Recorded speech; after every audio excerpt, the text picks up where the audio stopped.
গত পর্বগুলোতে আমরা দেখেছিলাম পার্টস অফ স্পিচের noun, pronoun, verb, adverb, preposition. আজকে দেখব আমরা কনজাংশন সম্পর্কে। কনজাংশন এই জিনিসটা কি?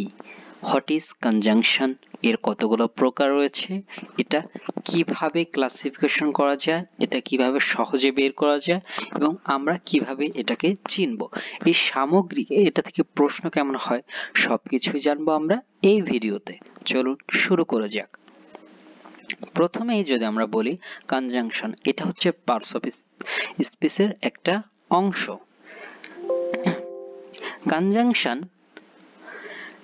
Conjunction type of conjunction. প্রথমে আমরা দেখব যে কনজাংশনের কতগুলো প্রকারভেদ রয়েছে।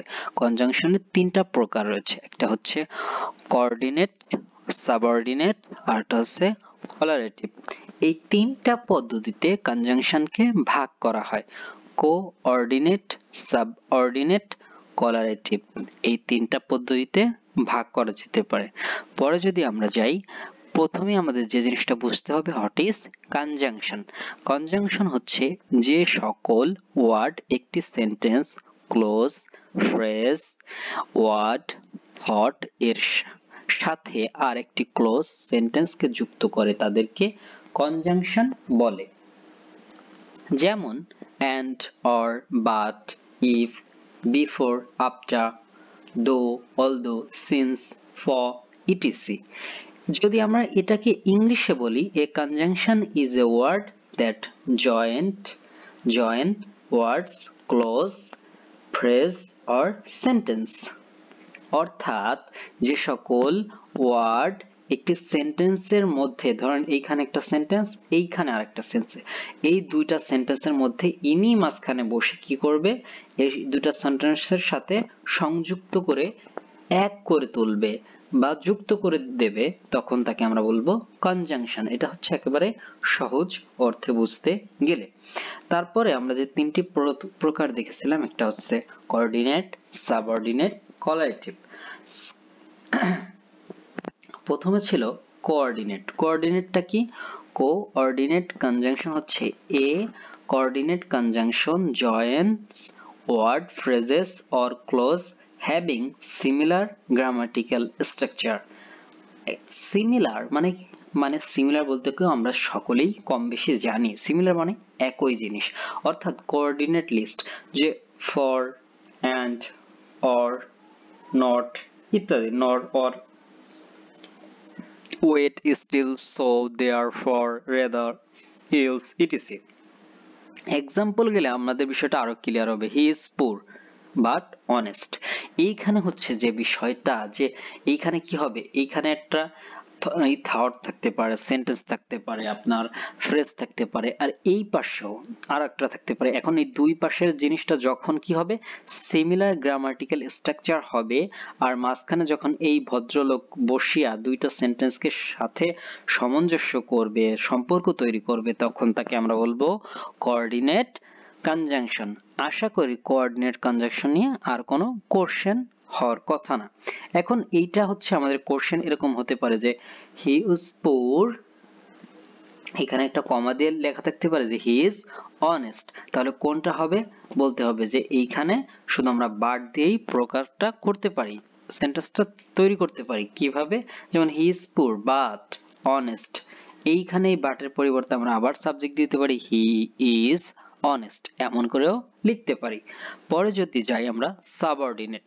সাবঅর্ডিনেট বলতে subordinate conjunction, a conjunction joins up subordinate clause to a main clause. অর্থাৎ একটা মেইন ক্লোজ থাকবে আর একটা সাবঅর্ডিনেট ক্লোজ থাকবে। সবচেয়ে ভালো উদাহরণ হচ্ছে আমাদের কি বলা যেতে পারে, যে ইফ দিয়ে যে বাক্যগুলো হয়, মানে কন্ডিশনাল যে সেন্টেন্সগুলো হয়, এই কন্ডিশনাল সেন্টেন্স একটা কি থাকে, একটা মেইন ক্লোজ থাকে আর একটা সাবঅর্ডিনেট ক্লোজ থাকে। এই মেইন ক্লোজের সাথে সাবঅর্ডিনেট ক্লোজটা যেভাবে যুক্ত হয়, এই মাঝখানে বা একটা শর্তের এগেইনস্টে যখন যুক্ত হয়, বা যে শব্দের কারণে আমরা বুঝি যে এই দুইটা সেন্টেন্স একই, এই শব্দটা বা এই ওয়ার্ডটা বা এই কনজাংশন আরেকটা হচ্ছে গিয়ে subordinate conjunction.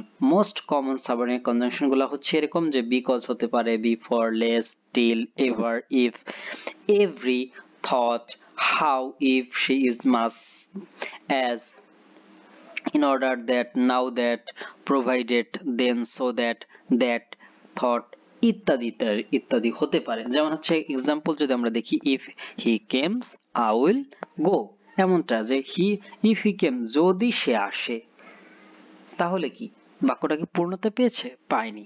I will go এবার পূর্ণতা পেয়েছে যে আই উইল গো, আমি তাহলে যাব। এইবার পূর্ণতা পেয়েছে, তাহলে ইফ হচ্ছে কি সাবঅর্ডিনেট ক্লজ।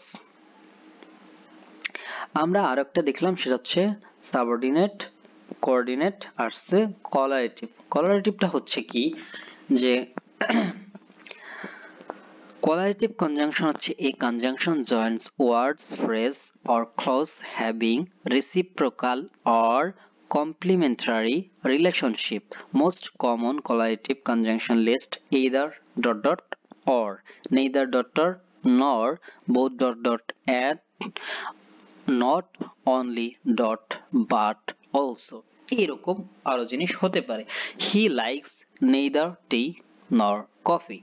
অর্থাৎ কি যে এক conjunction joins words, phrase or closing having reciprocal or complementary relationship, অর্থাৎ দুইটা নাউনকে যখন করতেছে, মানে একটা থাকলে আরেকটা শব্দই যখন ব্যবহৃত হয়, বা এখানে কি রিলেশন তৈরি করে, রেসিপ্রোকাল অর কমপ্লিমেন্টারি রিলেশন যখন তৈরি করবে, তখন তাকে আমরা বলবো কনজাংশন। এই কফি আর টি দুইটা নাউনকে কি করতেছে, সে কনজাংশন একটা কানেকশন তৈরি করতেছে। কনজাংশনকে আমরা ভালো বেশে কে আমরা কানেকশনও বলতে পারি, যে এ সবসময় কি করে কানেকশন তৈরি করে, যে এইটার সাথে এইটির সাথে হি লাইকস এইটার সাথে সম্পর্কটা কি, সম্পর্কটা তৈরি করছে, বা কফির সাথে এইগুলোর সম্পর্ক তৈরি করছে এই কনজাংশন শব্দগুলা।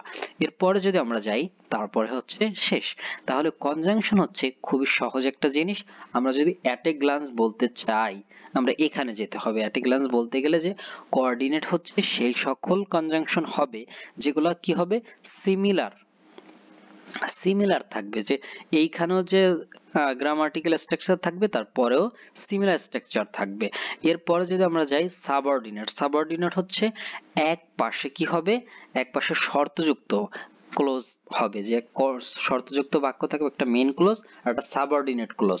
এই মেইন ক্লোজের সাথে সাবঅর্ডিনেট ক্লোজের সম্পর্ক তৈরি করবে হচ্ছে এই ভদ্রলোক, সাবঅর্ডিনেট শব্দটা বসে। আরেকটা হচ্ছে কলারেটিভ হচ্ছে এই দুইটা যেখানে নাই, এই দুইটা বাদে যখনই দেখবেন আপনারা সেটাকে আপনারা বলে দেবেন কলারেটিভ।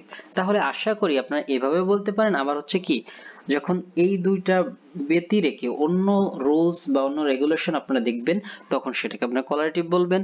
এটাও যদি আপনাদের কাছে কষ্টসাধ্য মনে হয়, তাহলে আপনারা পরিশেষে ওইটা ব্যবহার করতে পারেন, যে একটা সেন্টেন্স বা ওয়ার্ডের সাথে যখন কমপ্লিমেন্টারি বা রেসিপ্রোকাল রিলেশন তৈরি করবে ফ্রেজের সাথে, তখন সেটাকে আপনারা বলবেন কলারেটিভ।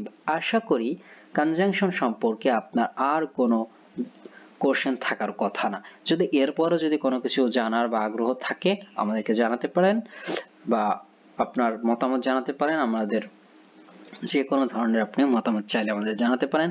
পার্টস অফ স্পিচ আজকের ভিডিওটি কেমন লাগলো সেটাও জানাতে পারেন। যদি আগের ভিডিওগুলো দেখতে চান, তাহলে অবশ্যই চ্যানেলটিতে গিয়ে দেখতে হবে, অথবা আই বাটনে ক্লিক করেও দেখতে পারবেন। এতক্ষণ ভিডিওটি দেখার জন্য আপনাকে আন্তরিক ধন্যবাদ।